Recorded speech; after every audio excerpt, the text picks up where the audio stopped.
একটা ব্যাটারি দেখো, ব্যাটারির এই গোল গোল অংশগুলো কি? এটা হলো ব্যাটারি সেল। একটা সেলে 2 ভোল্টেজ থাকে, কিন্তু এখানে তোমার আমার 12 ভোল্টেজ দরকার ছিল, কিন্তু ভুলে এটার যে ড্রয়িং করছে সে 6 ভোল্টেজ দিয়ে দিচ্ছে। আচ্ছা, আমরা এটা ধরো 12 ভোল্টেজ ধরে নেই। এইটা ব্যাটারির প্লাস আর এটা হলো নেগেটিভ। হ্যাঁ, নেগেটিভটা বডির সাথে লাগানো থাকে আর প্লাসটা এদিক দিয়ে সুইচে হয়ে তারপর কয়েল হবে। আচ্ছা, এখানে গ্রাউন্ড লেখা আছে। গ্রাউন্ড বলতে আমরা কি বুঝি? আর্থিং। আর্থিং। আর্থিং, একটা গাড়ির আর্থিং কোথায়? মাটিতে না তো, হ্যাঁ, কেউ পারবো না। গাড়ির বডিটাই হচ্ছে তোমার আর্থিং কাজ করে। আর্থিং। কারণ কি, গাড়ির তো টায়ার আছে, টায়ারের সাথে তো মাটির সাথে কানেক্ট করা যায়। গাড়ির বডিটাই হচ্ছে আর্থিং। আচ্ছা, এই আসলো, তারপর পজিটিভ লাইনটা দেখো কোথায় আসলো। প্রথমে ইগনিশন সুইচে, সুইচ থেকে আবার এটার লোকে ইগনিশন কয়েলে। কয়েলে কি হচ্ছে, একটা এরকম কাঁচা লোহার একটা দণ্ড থাকে, যার ভিতরে 2 ধরনের কয়েল পেঁচানো থাকে। একটা হলো প্রাইমারি প্যাচের, একটু মোটা, প্যাচের সংখ্যা কম। একটা হলো সেকেন্ডারি, এটা হলো চিকন, চুলের মতো চিকন, প্যাচের সংখ্যা বেশি। কত বেশি হয়? 100 গুণ। আচ্ছা, তো কয়েল গেল। এরপরে দেখো এটা হলো ডিস্ট্রিবিউটার। ডিস্ট্রিবিউটার এখানে আছে। আচ্ছা, ডিস্ট্রিবিউটারের ভিতরে একটা জিনিস আছে যেটার নাম হলো কন্ট্রাক্ট ব্রেকার পয়েন্ট। আচ্ছা, ওটা রাখা বলতো, পরে দেখো। কন্ট্রাক্ট ব্রেকার পয়েন্ট হচ্ছে এইটা। আর এইখানে দেখো কাটা কাটা কাটা কাটা আছে, এটার বলে ক্যাম। এই ক্যাম দেখে কত সিলিন্ডার বুঝতে পারবা? 1 2 3 4 5 6টা। 6টা কোণা আছে, তাই তো? হ্যাঁ, আচ্ছা, 6 সিলিন্ডার। আচ্ছা, এবার দেখো এখানে একটা অংশ আছে যেটার নাম হচ্ছে কি, কন্ডেন্সার। কন্ডেন্সারের কাজ হচ্ছে তোমার এই যে ভোল্টেজ যখন হাই হয় তখন যাতে এই সিবি পয়েন্টটা যাতে জ্বলে না যায়। সিবি পয়েন্টটা খুব পাতলা, এখানে দেখো সিবি পয়েন্ট।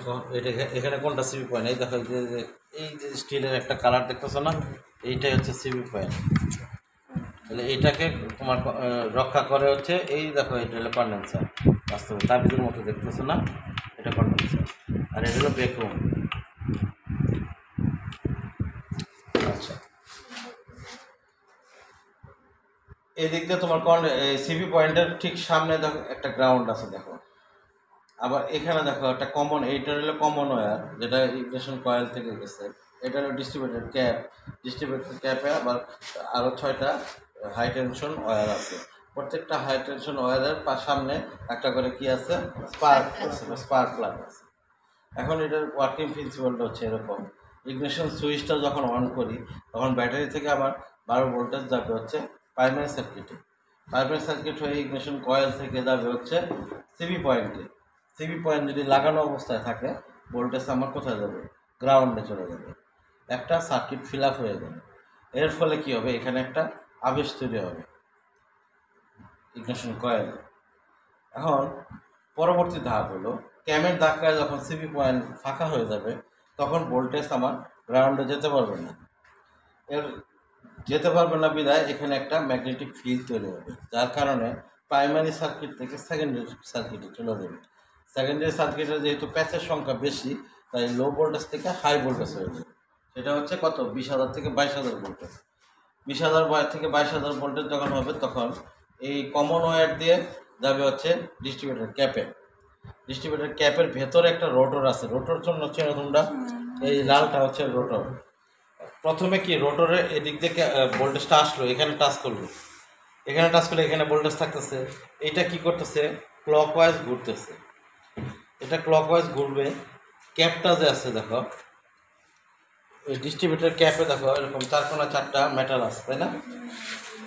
যখন যে যে মেটালে টাচ করবে এই যে অংশটা, তখন সেটা স্পার্ক হবে। এই হচ্ছে এটার ওয়ার্কিং প্রিন্সিপাল। এটা কেবল একটা বই পড়ি।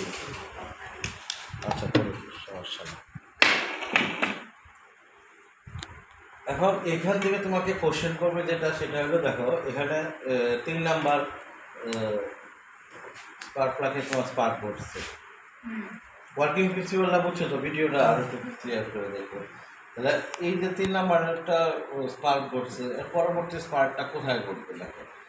এইটার গোড়াটা আগে আমরা খুঁজে বের করি। এই হচ্ছে এটা, তাই না? হ্যাঁ, আমার রোটর কি করতেছে, ক্লকওয়াইজ করতেছে তো, তাই না? তাহলে এখানে আসবো। হ্যাঁ, এইটা দেখো কত নাম্বার আসছে, আমরা এদিক দিয়ে এটা হলো 6 নাম্বার। আচ্ছা তাহলে 3-এর পরে কত, 6। 6 আচ্ছা, এই গেল। এটা তো কমন হয়, এটা না, এটা থেকে পরে যাবে এটা। এইটা দেখো কত নাম্বার, 2 নাম্বার। ঠিক এরপরে যাবে এটা, এটা দেখো কত নাম্বার, 4। 4 নাম্বারটা কইলে হারে এখান থেকে গুনবি 1 2 3 4 5 এরপরে যাবে হচ্ছে এখানে, কোন প্রথম থেকে থেকে গুন। এখানে গেলে কত, 1 নাম্বার। হ্যাঁ তারপরে এটা, এটা কত, ও, 5 আচ্ছা। নাম্বার। এইভাবে সে চলবে। এটা তোমার ধরো ওই ডায়াগ্রামের সাথে মিল রেখে আমরা এই পাশে ধরে রাখলাম ফ্লাই হুইল। এই জন্য তোমার এটা 1 নাম্বার ধরলাম, এটা 2 নাম্বার, এটা 3 নাম্বার, 4 5 6। স্যার বলে না দিলে আমরা ইচ্ছা মতো ধরবো তাই না না না, তুমি এটাই 3 নাম্বার, এটা 1 নাম্বার। হ্যাঁ, তুমি 1 নাম্বার দিয়ে তাহলে 3-এর পরে কোথায় আসতেছে, 6 নাম্বার, তাই তো? এইভাবে তোমরা যে ধরে ধরে ও মানে গোড়া থেকে পরে ওখানে যাবো কয় নাম্বারে আছে। ঠিক আছে, এটা শেষ। ভাই ভাই হ্যাঁ ব্যাটারির নেগেটিভটা গ্রাউন্ডে হ্যাঁ, আর পজিটিভটা এদিকে যাইতেছে প্রত্যেকটা ইকুয়েশন কয়লা আসলো। হ্যাঁ ভাই এই যে 1 2 3 4 5 6 এটা 1 2 এটা বাদ, এটা তো হচ্ছে কমন হয়ে আসবে। ভাই ইংলিশের কয়লা লো ভোল্টেজ থেকে হাই ভোল্টেজ হলো হ্যাঁ, তারপরে হচ্ছে যে হাই ভোল্টেজ হয়ে যে দিকে যাবে, তোর কমন ফোনে হয়ে কত যাবে। পার্সেন্ট চার্জ কেন? আছে? গিয়ে আমার হচ্ছে ফোন যে অনেক আগেও। ওটাকে কি বলে ভাই টুর্নামেন্টটা এটা হচ্ছে ডিস্ট্রিবিউটর ক্যাপ, মূলত আমার ভোল্টেজটাই যে এখানে কাজ করাবে রোটর। হ্যাঁ অনেক ওইখান থেকে ডিস্ট্রিবিউট হয়ে যাচ্ছে